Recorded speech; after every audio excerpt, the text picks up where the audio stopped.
नमस्कार. मराठी हस्ताक्षर सेशनमध्ये आपलं परत एकदा खूप खूप स्वागत आहे. आजच्या सेशनमध्ये आपण प, श, न आणि फ हे अक्षर बघणार आहोत. तर सर्वप्रथम आजच्या सेशनमध्ये सुरुवात करूयात प पासून. तर प काढत असताना सर्वप्रथम आपल्याला उभी रेषा, कर्व आणि उभी रेषा या स्ट्रोकचा उपयोग होणार आहे. तर सर्वप्रथम उभी रेषा आपल्याला काढायची आहे अशा पद्धतीने उभी रेषा, त्यानंतर अशा पद्धतीने कर्व करायचा आहे आणि थोडासा वरती न्यायचा आहे, जास्तही वरती न्यायचा नाहीये. आणि त्यानंतर परत दुसरी उभी रेषा आपल्याला अशा पद्धतीने काढायची आहे आणि त्यानंतर शिरोरेषा, उभी रेषा, कर्व आणि उभी रेषा. तर 2-3 वेळा आपण प काढून घेऊयात आणि त्यानंतर त्याची 17 खडी करूयात. तर प झालेला आहे आपलं. परत उभी रेषा, कर्व आणि अशा पद्धतीने उभी रेषा, प, उभी रेषा, कर्व आणि उभी रेषा, उभी रेषा, कर्व, उभी रेषा.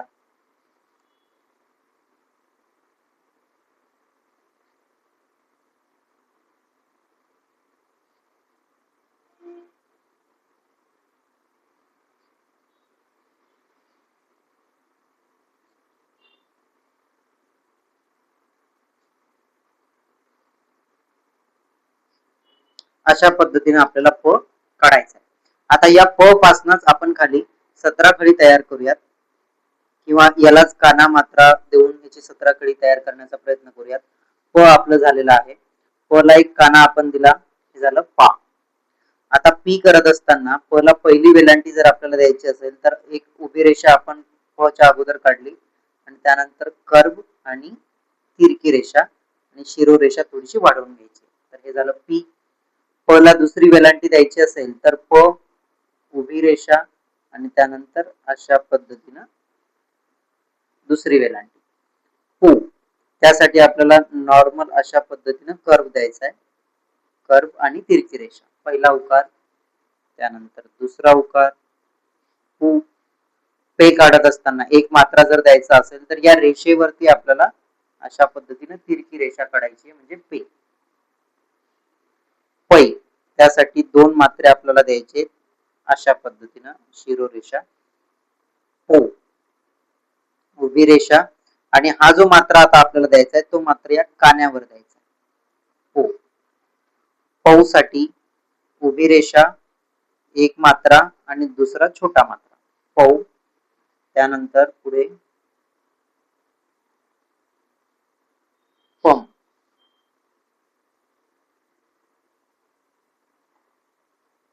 आणि त्यानंतर पहा. त्यानंतर पॅ,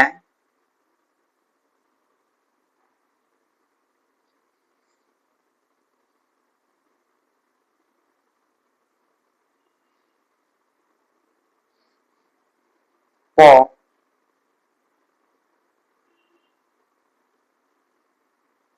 त्यानंतर प ला आपल्याला अशा पद्धतीने रुकार द्यायचा आहे. त्यानंतर प आणि त्याच्यावर अशा पद्धतीनं रफार द्यायचा आहे आणि त्यानंतर रकार. रकार साठी आपण नॉर्मल प काढलं, अशा पद्धतीनं रकार. तर ही झाली आपली प ची 17 खडी. आता प पासूनच आपला बनतो श. तर श आपल्याला कसा काढायचा आहे, नॉर्मल प जसाच्या तसा आपल्याला सर्वप्रथम काढून घ्यायचा आहे. प आणि ही रेषा ज्या ठिकाणापासून सुरुवात होते तिथून तर या कर्व पर्यंत अशा पद्धतीनं तिरकी रेषा काढायची सरळ. तिरकी रेषा काढत असताना या याचे 2 समान भाग पडणं गरजेचे आहे. कमी जास्त भाग याचे पडणार नाही याची काळजी आपल्याला घ्यायची. तर हे आपण श काढलं, परत एकदा काढूयात श, प आणि त्यानंतर तिरकी रेषा. हे श झालं. श ला एक काना आपण दिला तर हा झाला शा. त्यानंतर परत पुढे श, त्याला दिली आपण पहिली वेलांटी.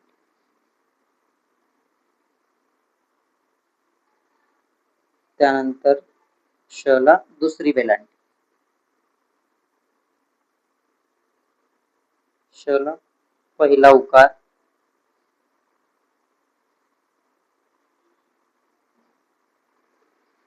आणि त्याला दुसरा उकार देण्यासाठी नॉर्मल गाठ देऊन अशा पद्धतीने शू. शे साठी एक अशा पद्धतीने काना आणि शिरोरेषा.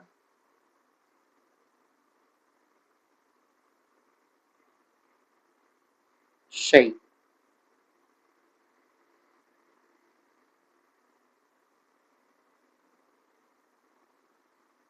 शो. पुढे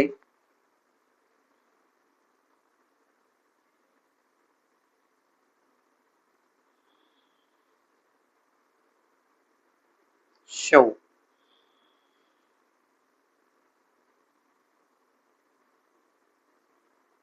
शम.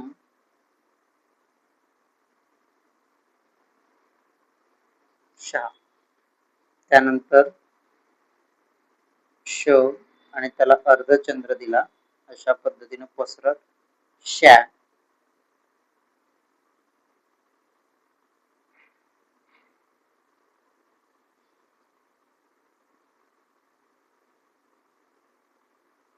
रुकार.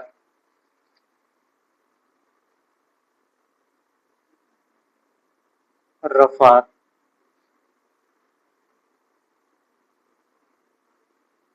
आणि त्यानंतर रकार. अशा पद्धतीने आपण बघितली श ची 17 कडी, प ची 17 कडी, त्यानंतर श ची 17 कडी.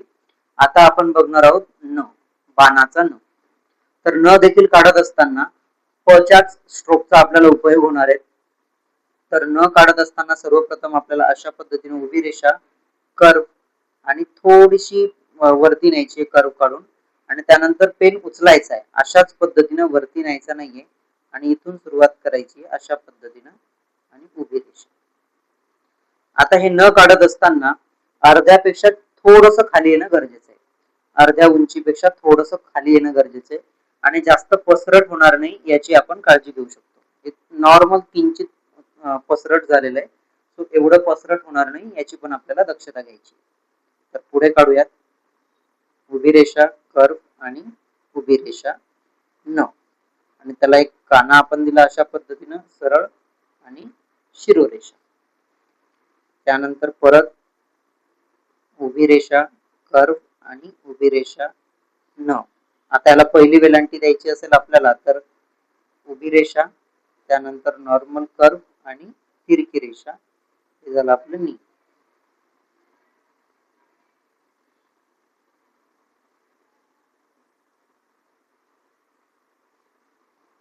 नी.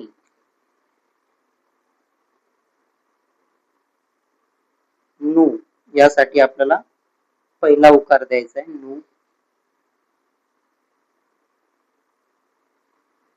त्याला दुसरा उकार,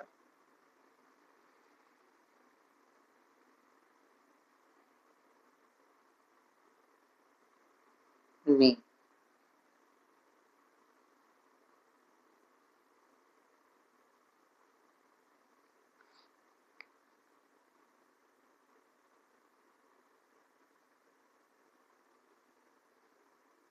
नो.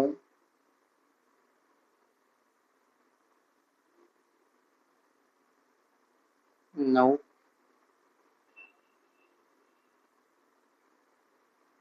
नम.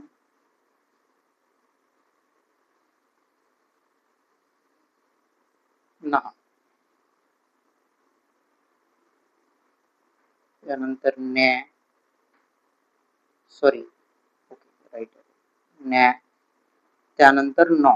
नॉ ला दोन काने असतात, याला एकच काना आहे न ला. सो न्या.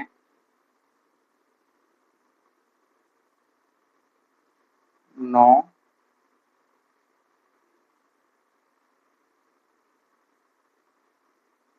त्यानंतर न ला अशा पद्धतीने रुकार. हे रॉंग झालंय आपलं, कारण की जरा जास्तच खाली आलं होतं, एवढं जास्त पण खाली येणार नाही याची दक्षता घ्यायची आहे. अशा पद्धतीनं न ला रुकार झालेला आहे. आता आपल्याला द्यायचं आहे रफार, आणि त्यानंतर न, आणि त्याला द्यायचं आहे रकार अशा पद्धतीने. तर अशा पद्धतीने आपल्याला 17 खडी काढायची आहे. आपण प, श आणि न बघितलं. आता आपण बघणार आहोत फ. फ ची 17 खडी काढत असताना सर्वप्रथम फ आपल्याला कशा पद्धतीने काढायचं आहे ते आपण बघूयात. फ देखील प पासूनच बनतो. तर सगळ्यात अगोदर आपल्याला प जसाच्या तसा काढायचा आहे. उभी रेषा, कर्व आणि उभी रेषा. हा झाला आपला प.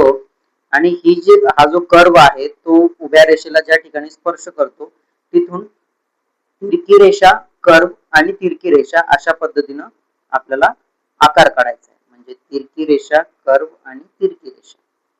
हा झाला आपला प आणि शिरोरेषा. परत बघूयात. सर्वप्रथम आपण प काढलं, प, त्यानंतर तिरकी रेषा, कर्व आणि तिरकी रेषा, फा. फ झाला. आता हे याला एक काना दिला आपण, झाला फा.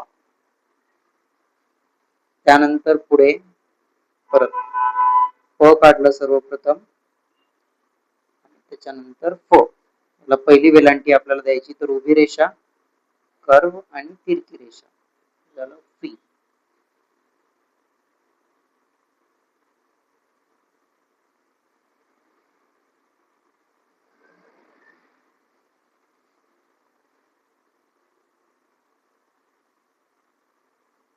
आता याला जो उकार द्यायचा आहे तो या उभ्या रेषेला आपल्याला द्यायचा आहे, ना की या कर्व जवळ. तर अशा पद्धतीने आपल्याला पहिला उकार द्यायचा. त्यानंतर दुसरा उकार फ ला. तर सर्वप्रथम आपण फ काढलं, फ गाठ देऊन दुसरा उकार,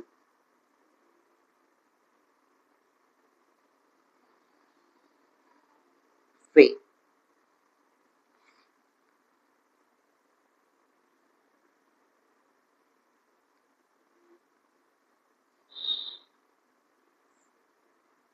फै.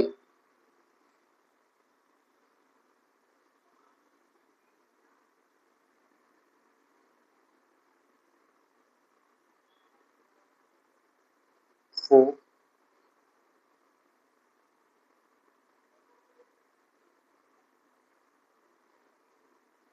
फौ.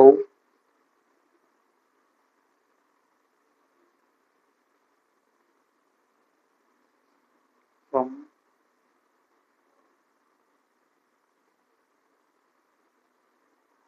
फा. पुढे 17 खडी काढत असताना फॅ,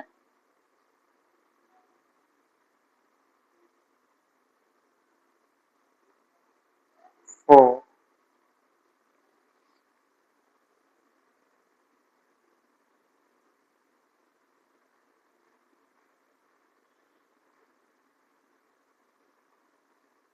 रुकार,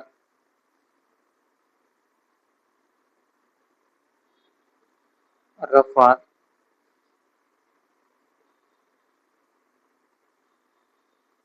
आणि त्यानंतर रकार. तर अशा पद्धतीने आपल्याला फ ची देखील 17 खडी काढायची. तर एकंदरीत आजच्या सेशन मध्ये आपण बघितलं सर्वप्रथम प, श, न आणि फ यांची 17 खडी. तर या शब्दांपासून बरेच आणखी शब्दही बनतात. याची आपल्याला जास्तीत जास्त प्रॅक्टिस करायची आहे, जेणेकरून आणखी शिस्तीत आपल्याला सगळे पुढचे शब्द आणि वाक्य काढता येईल आणि हस्ताक्षरही आपल्याला सुधारता येईल. तर आजच्या सेशन मध्ये एवढंच. थांबूया तिथे. धन्यवाद.